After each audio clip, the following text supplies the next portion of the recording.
Welcome to you, my name's Dale and this is Dale's Addiction. Today's video is a little bit different and it comes as a result of some inquiries that have been made on a couple of recent opinion videos or chatty videos that I have put out on my YouTube channel.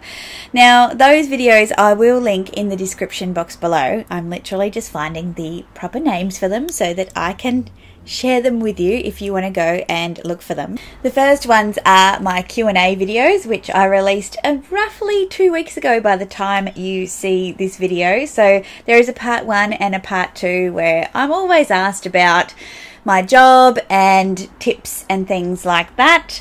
And the other one is the reality check that you can't have it all even without kids. And that one was continuing the conversation started by Amelia Rose from both Amelia Rose's Closet and Amelia Rose Talks Finance.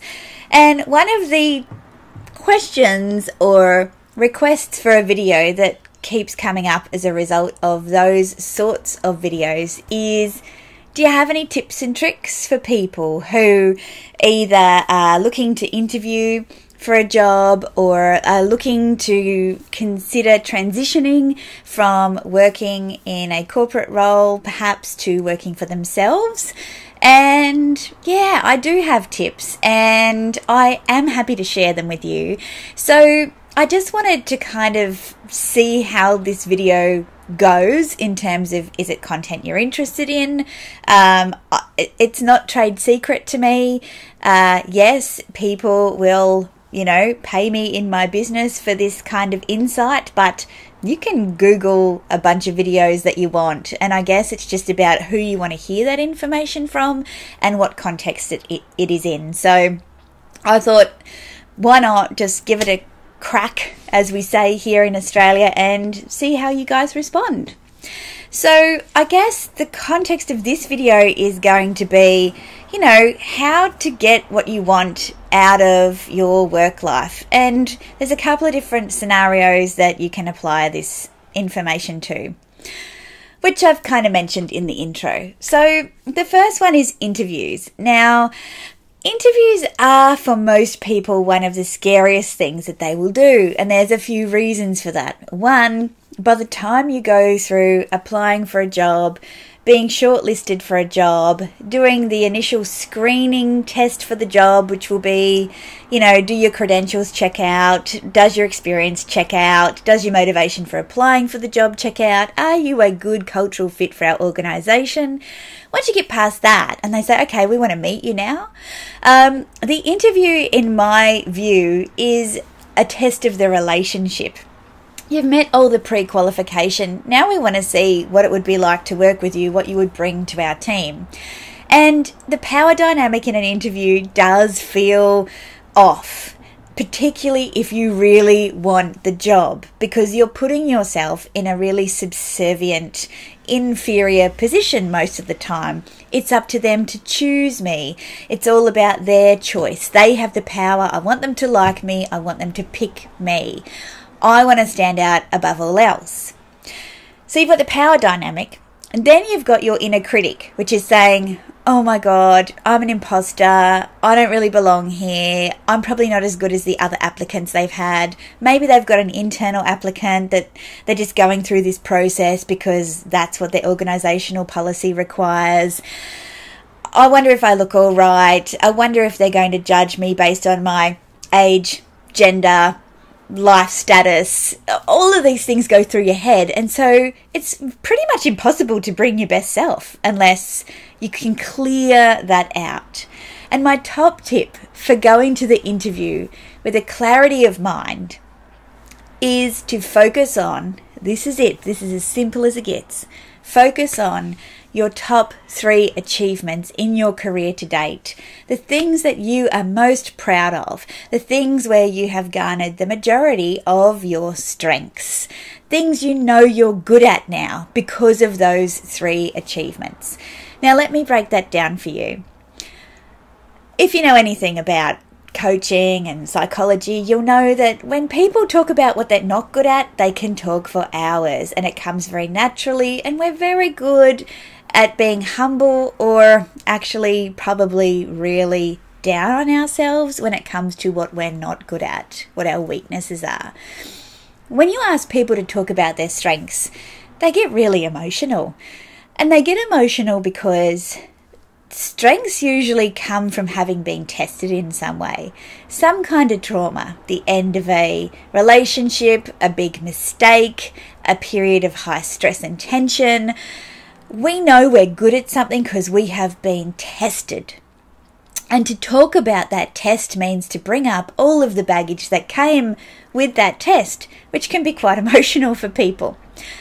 Why do I want you to think about this when you go into an interview? I want you to know your stories about those 3 key achievements. If you know those stories well enough, any question, you will be able to look at your little list of stories and come up with an example that you know ends positively in response to that question. For example, when have you felt most challenged in your career? You can look at each of those and think of a million examples. And what they want is an example. When this was happening, you've probably heard of the STAR technique.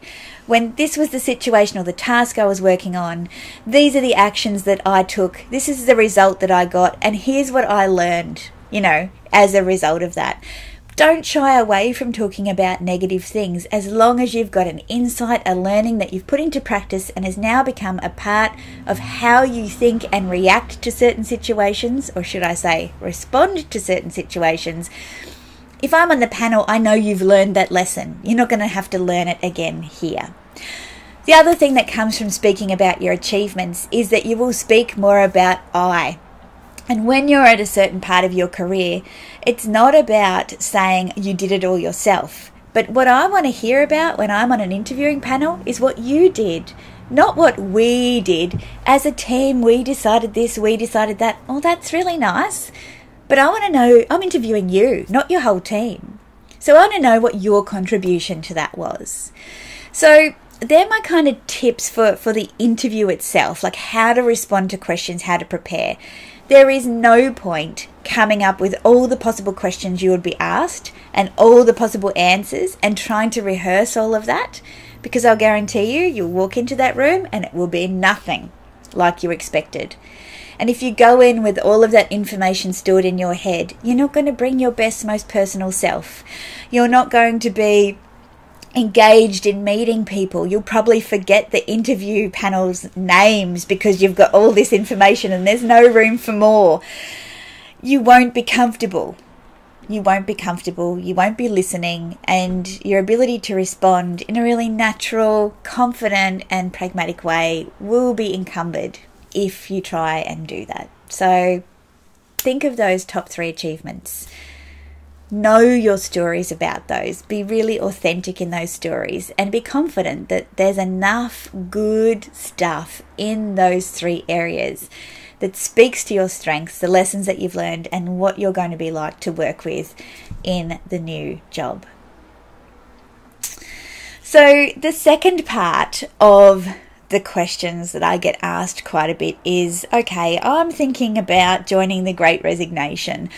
I am going to look at starting my own business. I started a side hustle during the pandemic and I think I can make money out of it, or I want more flexibility, so I'm looking to consult or do project work. I want to work differently, basically, is what we're hearing a lot of people say. How do you start that process? So the first thing, and this is just my perspective and my advice, is to start talking about what you want to do. Start talking about it, because when you talk about things, what you believe is what you believe, what you perceive is what you receive. You start to get a bit of insight from others around how they would see that working. Other people then know that you're thinking, conceptualizing, dreaming about doing something different. Now, this is really important for when you actually do something different, because these people will most likely be some of your biggest cheerleaders. They might be some of your first clients as well, because they've been there from the conceptualization of the idea through to the execution of the business. So think about it and talk about it. The next thing is you've got to start to gather some information around what you're going to be able to charge for your services. And it's good to have a good market rate. A lot of people want to go in cheap and affordable because that speaks to the fact that they don't have confidence in what they're doing and they're new, and you get a discount for signing up early. Don't do that. Don't undervalue yourself. Get an understanding of what the market is and charge the market. The next thing that I would suggest is being really clear about what you're going to do. It's not what you say you do, it's what other people say you do. So your referability is a critical part of how your business works. For example, if I say to people, I specialise in leadership development, I provide executive coaching, I help teams perform at their best, I help organisations lead change through leadership development. It's a lot to remember, right? What I really want is how my business works is I want somebody who's in a conversation that I'm not, to hear someone outline a problem and say, you know what, you should talk to Dale. Dale's great at unravelling complex problems. Now, that's nothing like the services I provide, okay? But it just speaks to a more umbrella position of what I do. And I think that's one of the biggest lessons I've learned. It's what people say about you and what you do. That's how you sell what you do. So you need to talk to people to get an understanding of what your referability is going to sound like. And when you start talking about your business, talk about it as other people are talking about it. Now, the next thing that I want to talk to you about is just about time. And I know that these are all kind of connected, but not. But I think it's, relevant whether you are working in an organisation or you're going to work for yourself, is you've got to figure out what the value of your time is. Now, I, by all means, am not saying be a clock watcher. Quite personally, when I have someone in my team that starts on the dot and ends on the dot, I'm not really seeing a level of commitment from that person. I'm not saying you've got to work a lot of overtime either, but I do think that if you think that you can work like a wages employee, right? So somebody who works by time on a clock, and you want people to respect that you're committed to a project, that's probably not going to happen. And I know people say, well, why should I work if I'm not getting paid? Well, that's a decision that you've got to make. But the reality of organisations is your commitment is shown in a number of ways, and time is one of them.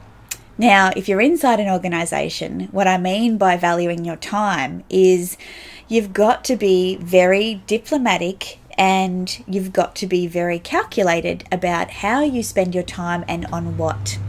So I'm currently working inside an organisation, and one thing I find is there are a lot of meetings. Now, because I'm only working there for 2 days a week, if I spend 6 hours of the 16 hours that technically I'm there consulting in meetings, am I really adding value? And I've got to answer that question every time I get a meeting request.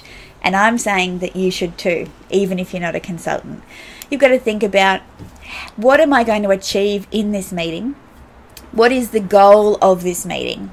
How can I best contribute to either in that moment or before that moment, or can I send someone who's better suited? So a proxy kind of person. It's the same with the kind of tasks you're doing. I think nobody really helps you to transition how you spend your time, which is going through your inbox and making sure you've cleared out all your emails. That doesn't add value after a certain part in your career. If people are sending emails, they're not urgent, right? They might say urgent, but email is not an urgent form of communication. And it's about having engagements with people to say, listen, if you've got something urgent for me, please give me a call and send me an email as a backup.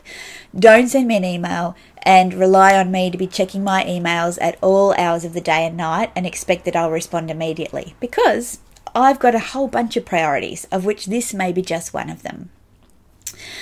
So while you're practicing that in the workplace, where best to spend your time, where can you add the most value? And I'm sorry to say that your hourly rate might be a little too much for photocopying documents. Doesn't mean you don't enjoy it, doesn't mean you don't value that work, but realistically, can that work be done by somebody else for a more effective rate? I think so. This kind of mentality prepares you for what it's like to go work for yourself. Because when you work for yourself, one of the biggest transitions you've got to make is the fact that you are no longer inside of the organisation. All the things that you would do naturally, like send the email to invite people to a meeting, a lot of communications type things, they're not in scope generally. So if you don't value your time, you'll do a lot of extra work that you won't get paid for. And as a consultant, what you sell is time, right? So in an organisation, yes, you're on salary, you've got to be more free with your time. You've got to have fuzzy kind of borders around your time. When you transition to consulting or working for yourself, you've got to value your time like it's inventory. And prioritizing it helps you to prepare for valuing it, right? So you've got to go, right, if that wasn't in my scope, then I need to instruct the client that these are the things that you need to do to prepare for this. If you get a sense that your client is not going to be, take ownership for that or not do it well, then you would say, how about we just add some time into the scope as a variation and I'll take care of that. And most of the time people say yes. But you need to understand what your time is worth. And you can't be giving away time, particularly in business hours. So I'm talking about between 8 and 5, Monday to Friday, on administrative tasks that aren't earning you income. Those are the things you've got to do outside of your earnings hours. So the next thing I want to talk about is, well, how much money are you going to need to make this transition worth it? And I know this is a really quick 101, and if there's anything you want more information on, please just let me know in the comments below. My accountant said, well, what are you going to bring in revenue in a year? And I'm like, I don't know, your guess is as good as mine. He said, well, let's start with how many days a week do you want to be working? And I said, well, billable days, presenting in front of a client, I think 3 days. So what's that, 24 hours?